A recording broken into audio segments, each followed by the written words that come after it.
On April 16, 2017, the County of Larimer and State of Colorado, Lane Seth Fulton, by engaging in conduct constituting a substantial step toward the commission of murder in the second degree, Lane Seth Fulton unlawfully, feloniously, and knowingly caused the attempt of murder against my mother. Violation of Section 18.3.103.1 and 18.2.101 CRS, as amended, and against the peace of dignity of the same people of the state of Colorado. I know this is incredibly hard to read these words and to see this in black and white in legal documents. I've got this. This is what's happened to me, and the people need to know. People need to know just how fucked up this is. I'm okay. All right.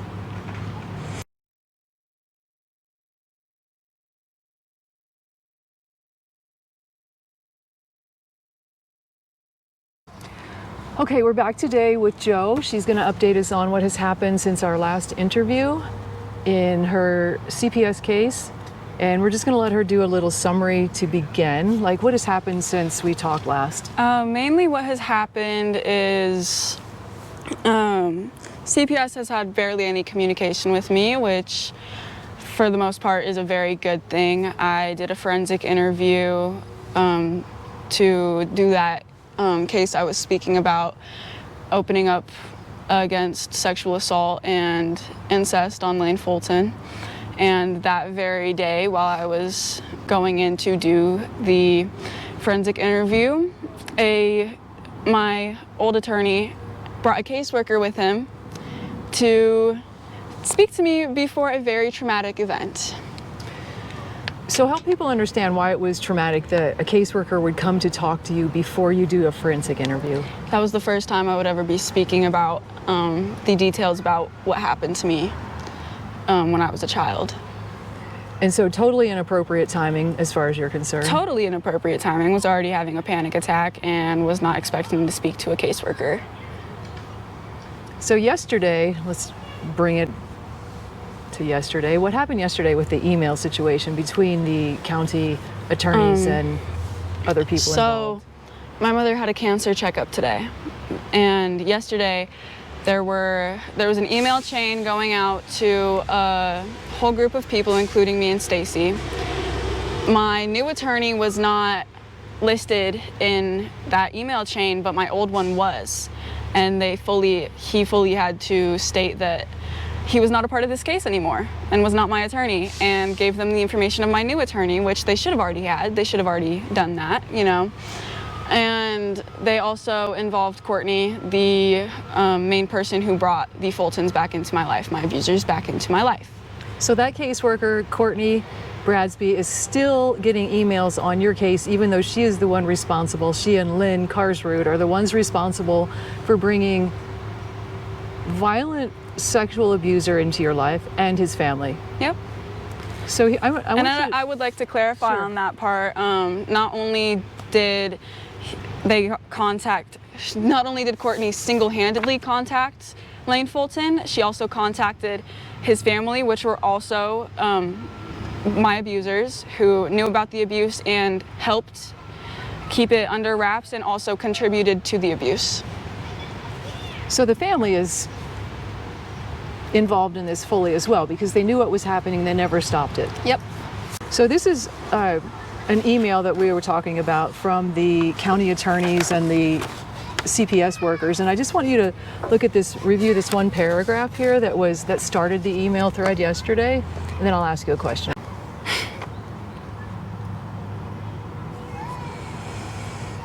Wow. So which part is making you react that way? In developing support and ensuring progress towards addressing safety for the family. So the county is still insisting that they care about you and your family's safety. What do you think about that? I think that's utter bullshit. Based on what? Based on the fact that they have fully not only brought my abuser, but abusers into my life. So they were trying to schedule a meeting yesterday, and do you remember how that happened? What happened with the meeting that was supposed to be today? That meeting got canceled because my mother has already had to reschedule her cancer checkup the first time for the first hearing, and now had to reschedule it again due to what happened at the hearing today. So there are people in Larimer County, the caseworkers and county attorneys, who believe that your mom is faking her illnesses. Did she really have a cancer checkup today? Yeah, she did. And I'd like to clarify that my mother is only 38 years old, and she is on Part 4 of Medicare, which is not something you can just get at that age without having and not only extensive medical, problem, but without having something such as lupus. And quite literally, it's very scary how much this has deeply impacted not only my mom's mental health, but her physical health too. And it's quite scary. It's quite terrifying, So if your I don't mother- say the least. Your mother has medical records to prove all of this, or otherwise she wouldn't be on government assistance. My mother is legally not allowed to work due to her disabilities. So I'm going to hand you a folder. These are actual court documents, and we're going to go through them slowly, so I don't want you to skip ahead. That's okay. So on the first part, the first document, now these are public records, just to be clear. These were legally obtained. As a journalist, I know how to do that. Anybody can learn how to legally obtain public records. So the first document we have, this is called a caption. Do you know what that says right there? Motion to add additional counts,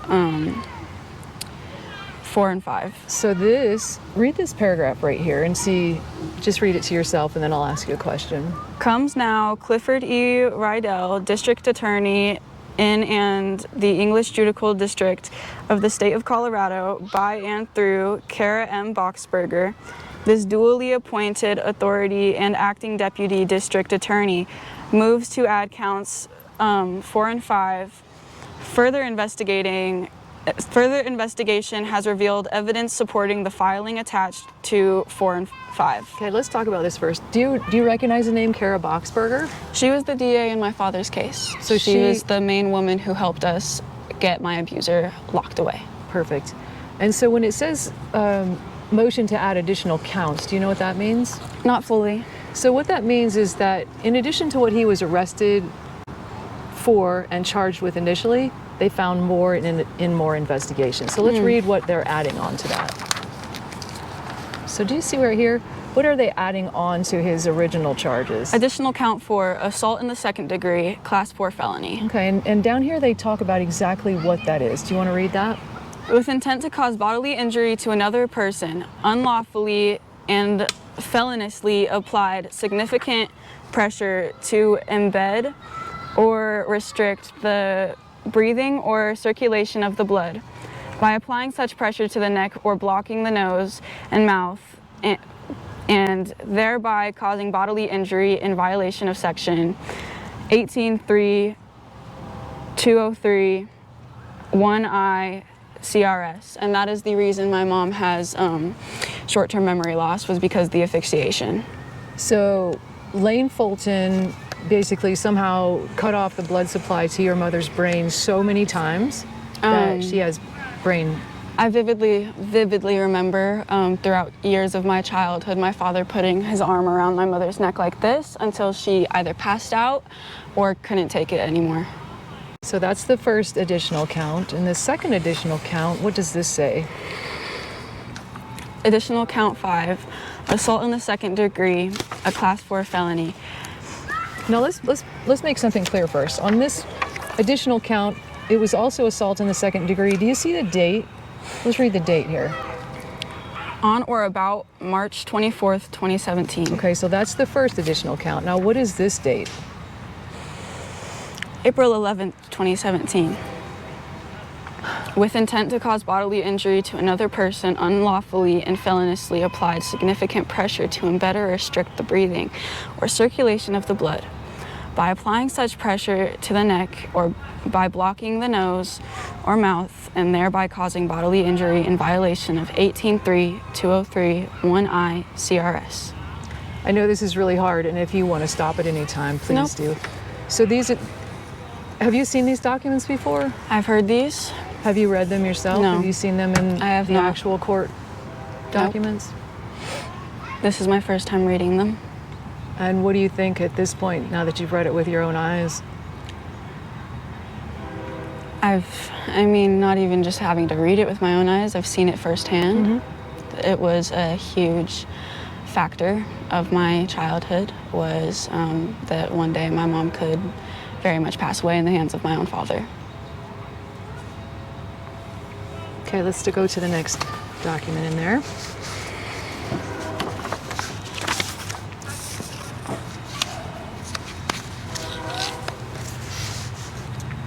So this next document, do you see the heading on this one? What is that? Court's questionnaire reading guilty plea. So what this is Lane Fulton is required to answer questions from the judge who is about to sentence him. So he went through every question that the judge was asking and he wrote it himself. So let's skip ahead to page 3. Now the instructions on this page 3, is called culpable mental states. So he actually has to choose what he is pleading guilty to. The choices are intentionally and with intent, knowing or willfully, recklessly, or with criminal negligence. Do you see which one Lane Fulton chose? Knowingly and willfully. Let's read what that means legally. A person acts knowingly or willfully with respect to conduct or to circumstances described by a statute, defining on offense when he is aware that his conduct is of such nature or that such circumstances exist. A person acts knowingly or willfully with respect to a result of his conduct when he is aware that his conduct is particularly certain to cause the result. What does that mean in plain English? That he willingly and damn well knew what he was trying to do, and his signature is right there stating that he knew what he was doing and had full intent of what he was doing. So it wasn't an accident? Nope. He chose to do it? He chose to, and he pled that he knew and was willingly and knowingly doing what he was doing. Let's remind the people who may not have seen your first interview about why this matters so much. What did CPS do to involve this person who knew what he was doing? What did they do? CPS. For a little backstory, they told me that I had no kinship. CPS stated I have no kinship, and that was the reason why I was staying with my best friend at the time. And on Lane Fulton's side, there's legal documents that say that they're not allowed to contact you, and until the court order changes that, there's a protection order. Yeah. That's just a great review for people. I'd like to add that they violated today. Well, let's talk about that. We had a hearing this morning. We had a hearing this morning. Mind you, it was just a hearing, not a trial. Nothing big was happening. Before we even walked up to the courthouse, mind you, these people live on the entire other side of the country. They live in Kentucky and New York. We saw Justin Fulton before we even entered the courtroom, before we even entered the courthouse. And then once we got into the courtroom, Marilyn Fulton, I'm gonna butcher these last names, but Lane's sisters, Karis, Jochi, and Charity Tadisha were also in the courtroom as well. And then my brother, being the gentleman that he is, after the court hearing, he was holding the door open for the people coming out. Mind you, we did not know at first that it was actually them. We did not want to believe that it was actually them. Leaving the courtroom, my brother was holding the door open for everyone who was walking out. He turns around to go talk to his attorney, and he hears a voice from behind him, and they say, "Gio, it's us. We love you." And they touched his shoulder. Marilyn Fulton, Justin Fulton, Karis, and Charity were all standing there. And that breaks the contact order by speaking to any of us. That breaks the no contact order. And my brother screamed practically at the top of his lungs, "Don't fucking touch me. Get the fuck away from me. Do not talk to me." And rushed my little sister into the room where I was speaking with my mom and our attorneys. So your brother, still trying to protect all of you, got you out of the situation as fast as possible. We had to get a police escort out of the building so that they wouldn't break the contact order again. I feel as if it was just to fuck with us. Most definitely, mainly just to fuck with us, just to mess with us, mess with our heads. I feel like that was the complete intent. There are no contact orders for a fucking reason. And CPS, that initiates that CPS has fully brought them back into our lives. Mind you, we just got off of address protection, and my mother had to get her name changed. We have done everything in our power with the restraining orders and the no contact orders to keep them out and as far away from us as possible. Mind you, like I said at the beginning, Justin and Marilyn Fulton fled state so that they wouldn't get any repercussions. And they showed up at a hearing today that was simply a 10-minute hearing to set a future date. Yeah. Yeah. So let's look at the next document.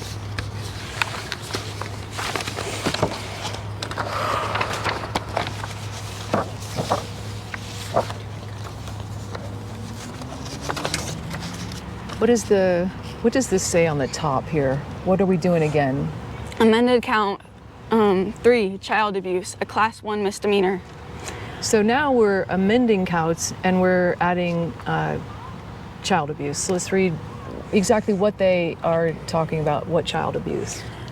Lane Seth Fulton, unlawfully knowing or recklessly caused an injury to or permitted to be unreasonably placed in a situation that posed a threat of injury to the life or health of a child, namely, it's blank, so we're going to leave it redacted.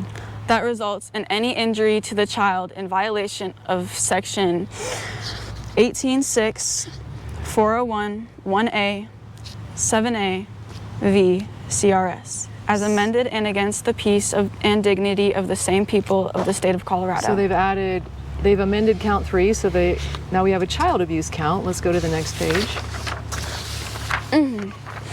Additional count 9, criminal attempt to commit murder in the 2nd degree, a class 3 felony.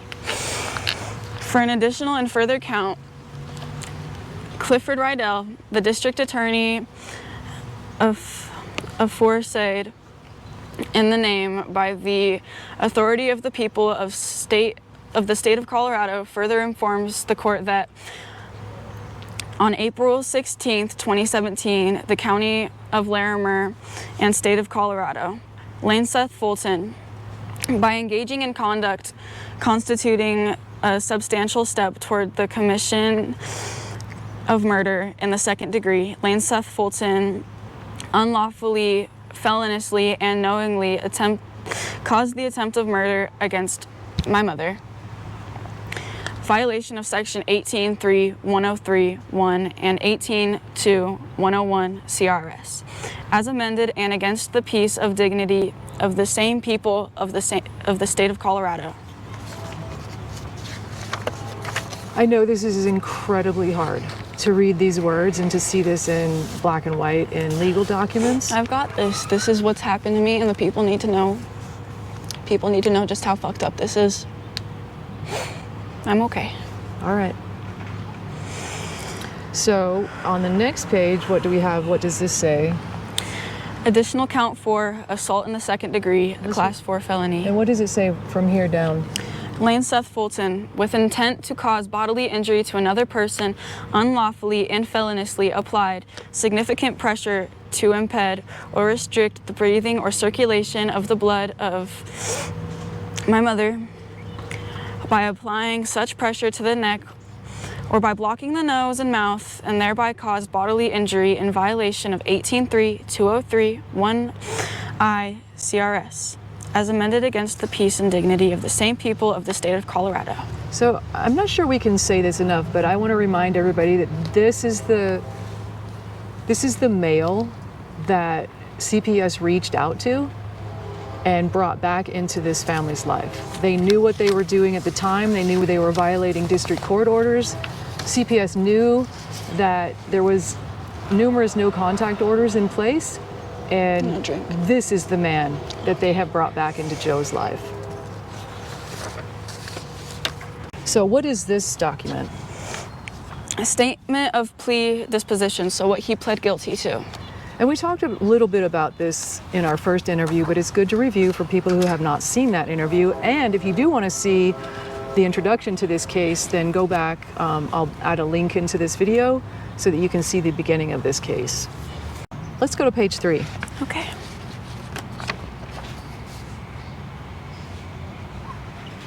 Do you see number 8, letter C?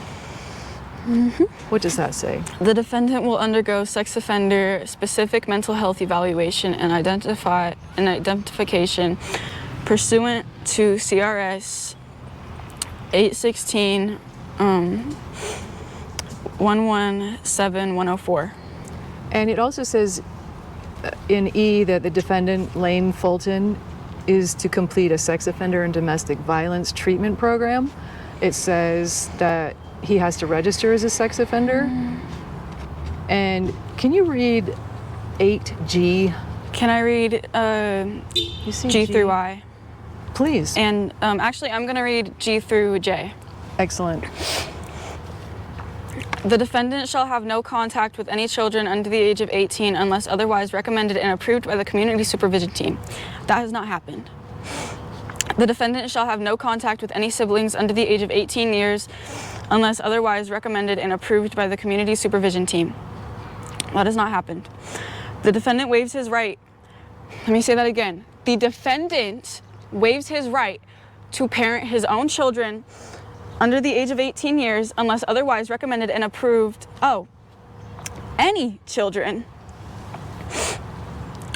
under the age of 18 years until such time as recommended and approved by the community supervision team after a full and complete child contact assessment.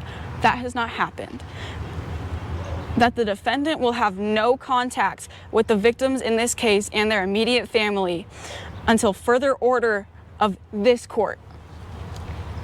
That has not happened. But still, CPS contacted him and his family and brought them all back into your lives, knowing that this district court order was in place. Knowing. All right, let's go to the next document.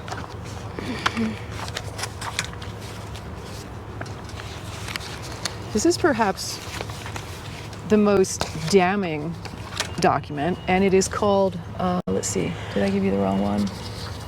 There it is. Okay. This is called, do you see what it says right there? The people of the state of... Right okay. here, this part, judgment. Judgment of conviction, sentence, original... So what this is actually what he was sentenced to serve for his crimes. And the reason he is still serving. Yes, so let's go up here. Okay. It says, let's read this out loud. It is the judgment/sentence of this court that the defendant will be sentenced to the custody of the executive director of this Department of Corrections. How do you put these away?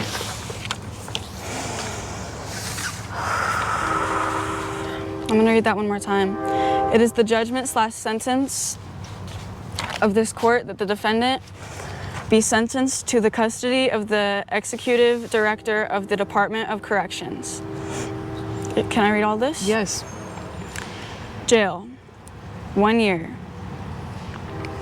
Credit for time served, 365 days. Consecutive to count, 9. Case number 2017 CR 1122, Larimer County. Consecutive to count, case number 2017 CR 2478, Larimer County. The Department of Corrections, 30 years, count 9. Consecutive to count 3, case number 2017 CR 1122, Larimer County. Concurrent with count, case number 2017 CR 2478, Larimer County. No contact with anyone under the age of 18. Restitution served for 91 days, 5 years parole. Defendant waives his right to parent his own children who are under the age of 18 until such time as recommended and approved by the community supervision team. That has not happened. No contact with the victims or immediate family until further order of the court. Defendant to register as a sex offender, plus mandatory period of parole as required by the statute. Months on parole, 60. So that means once he gets out in 30 years, if he does get out in 30 years, then he has to be on parole for another 5 years. Yep. So this document right here. Let me read this last one real Sure. quick. Sex offender statute, sex offender, factual bias. So what this is saying, this is a really hardcore, legally binding document. This is the most powerful document there is as it applies to Lane Fulton. So what this is saying is that he admitted that there is a factual basis to be sentenced as a sex offender. Yep. This was signed, do you see the date this was signed by the judge? 7, July 18th, 2018. So less than 10 years ago, all of this happened. It's been 8 years. It's been 8 years. And it still haunts my family every day. Today more than some, because it was the first time after those 8 years that these people had my abusers had the audacity to try to speak to one of us. Not even try, did speak to one of us and laid a hand on one of us. And that's terrifying. This has stripped away any safety of mine and my mother's. I would also like to go on the record and say that nothing will stop me from continuing to make these interviews. Nobody will be able to stop me, and no fear from these will come into my life. And anybody who wants to say that is just wrong. All of my safety was thrown out the window by Courtney, the caseworker, when she decided to contact my abusers. So that is the most terrifying thing that could have ever happened to me. So nothing else could ever possibly do more damage than that. Are you feeling pressure from the CPS workers to not talk, to not share your story publicly? I don't feel pressure. I feel a sense of that this, well, let me word this correctly. I feel a sense of this is quite literally my right to speak out about what I want to and whatever the fuck I'm going to, because it is the truth. And I've had way too much fear implemented into my life that I will not ever let anybody do that to me ever again. So as much as people want to sit here and try to scare me and my family, it's not going to happen. And this goes out to anybody out there who is